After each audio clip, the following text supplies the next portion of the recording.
Hi everyone, welcome back to my channel. I'm Shamira Benson, one part of Team Benson, and today we are going to make tallow the easy way. We're going to make tallow that is a byproduct of you making bone broth. So there are multiple different ways of making tallow. This one I find to be quite simple. So let's get started.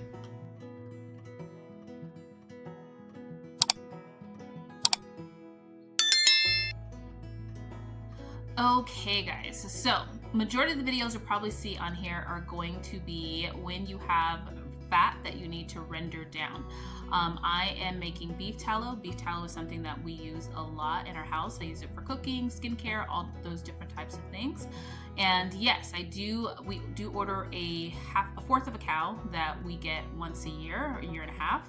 And I do get a little bit of fat that I can then render down to make tallow, but I also get it every single time I make bone broth, which is the nice part, and it's the way to keep you really up on tallow, because I do get a lot more bones to be able to make a lot of bone broth, and it always is a byproduct of me doing that. So you get less because you're not rendering down a whole big bucket of fat, but you get a pretty decent amount that you can then cook with. So let me show you guys how it's done. So first I start with roasting the bones, and I actually salted these bones first. And in here I also have some onions and peppers that I roasted. And then as you can see, all of these little oil marks, as this boils, this is gonna give me a good, decent layer of like the tallow that I can then be able to wash and clean and render down and have two products. Now I'm gonna add some more stuff to this. I'm gonna add some parsley and some soursop leaves to make it a little medicinal and give it a little bit more flavor, maybe even a carrot or two. So that's gonna cook for like a whole day, like a full 24 hours, sometimes maybe even a little bit longer, maybe 36 hours. And we're gonna let this just roast, and I will show you guys what that looks like afterwards. Actually, I'll just show you guys the tallow that I need to wash right now. Okay, I wanted to show you guys this real quick because making bone broth is about just making the flavors that you want to make. Don't be afraid to just add some random things in there.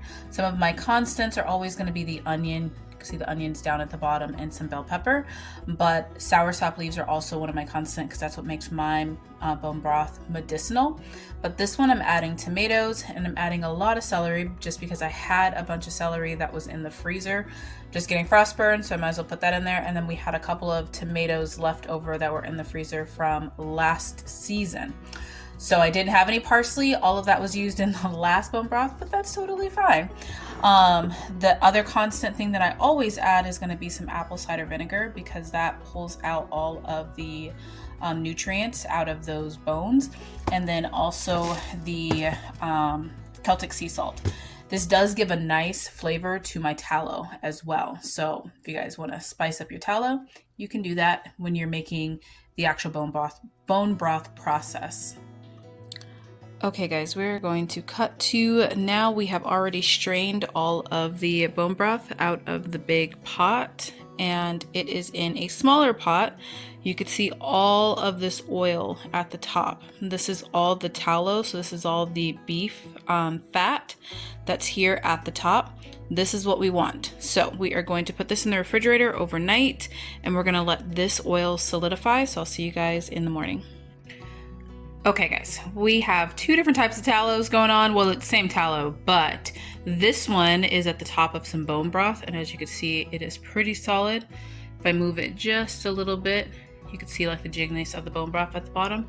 And then this one is on top of water because I've already washed it once. So I'm going to take this one out of the water, take the water out, see if it needs to be washed again. Probably doesn't. And then I'm going to render this down just by lightly boiling it until all of the water is gone. And then this one I'm going to scrape off the bottom, and then basically put in this pot, rinse it, and then add this to the tallow. Okay, so I have a bowl here just to put it in. I'm not going to mix these two just because they're at different phases. This one's already washed, and so basically you just take a knife, kind of get yourself in there, and kind of cut it a little bit so that you can get a chunk of it out. and you can see that this one has the water at the bottom. Now it still has some gunk on it, so I'm just going to scrape that down. I'm probably gonna wash it one more time just to kind of get all of that stuff out, but just scraping it down kind of helps with being able to not have to, you know, keep doing it over and over and over again. So, and I'm just scraping it with the back of a knife. So just scraping that, scraping that, scraping that. I want to make sure that my tallow is nice and clean. So actually I probably won't have to wash it again because I'm scraping off pretty much all of it right now. So I'm going to go ahead and do that to the rest of this, and then we're going to render it down. Now it doesn't have any kind of like beefy smell or anything like that to it at all, so that's pretty nice as well. And as you can see, it has water at the bottom because we've been washing it in water. This one's a nice big chunk. Just scrape it down, scrape it down, scrape it down.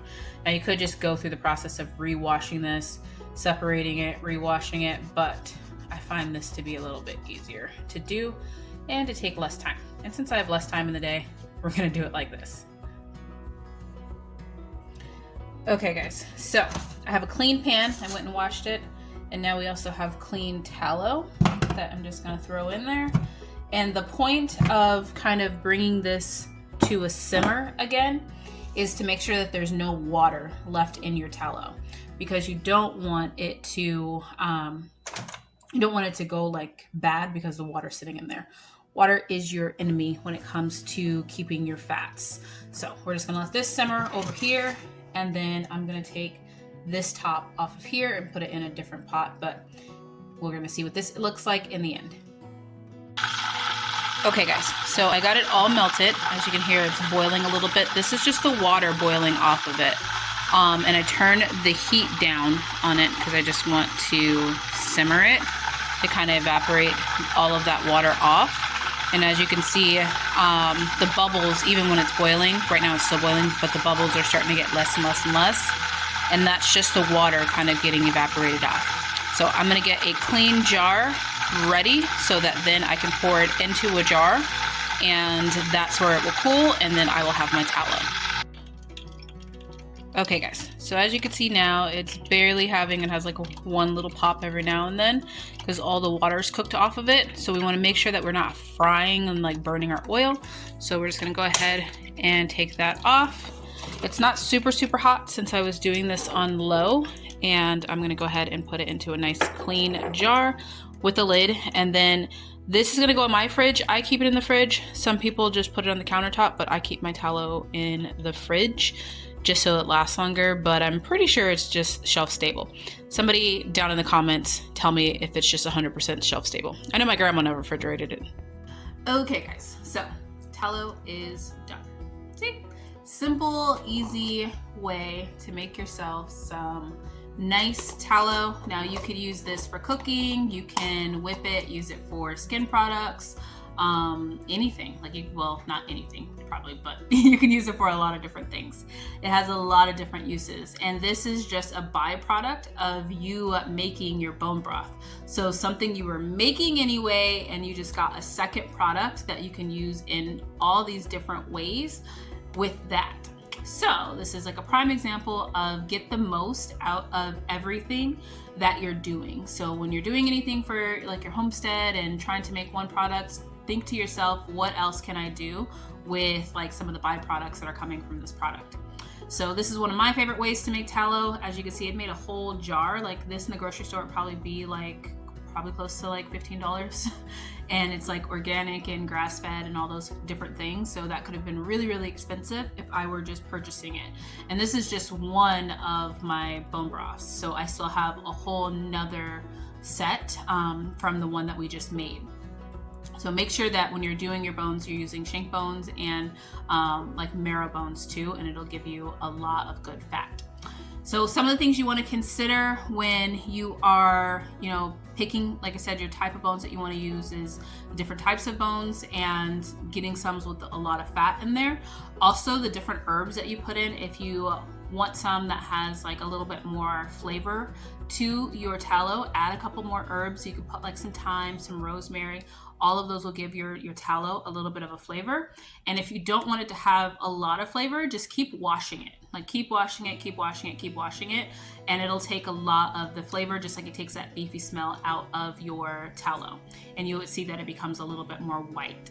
I only washed this one once, so that's why it's a little bit more yellow than what mine typically is, but I put a couple of different things like herb wise in here, so I want that taste to it. So I hope this video was helpful for you guys. Hope you are making your own tallow. So until next time, grow yourselves a garden, because even a small space can provide you with tons of food. Bye guys.